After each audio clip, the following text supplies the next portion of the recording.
Welcome to today's tutorial where we'll learn how to create the popular album cover trend on TikTok. This trend uses a Capcut template to make viral TikTok and Instagram Reels videos. Let's get started. Open TikTok and click on the search icon at the top right corner of the screen. In the search bar, type album cover. Several videos with this effect will appear. Look for the one titled Proof That Not Everything Can Be an Album Cover. Click on it to open.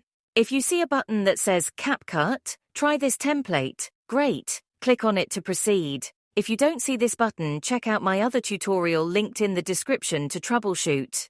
Clicking the button will open the template in Capcut. Wait a moment for the template to load, then click on Use Template. Now, select 5 photos or videos from your device that you want to use for this album cover video. Once selected, click on the Preview button and let Capcut work its magic to create your video.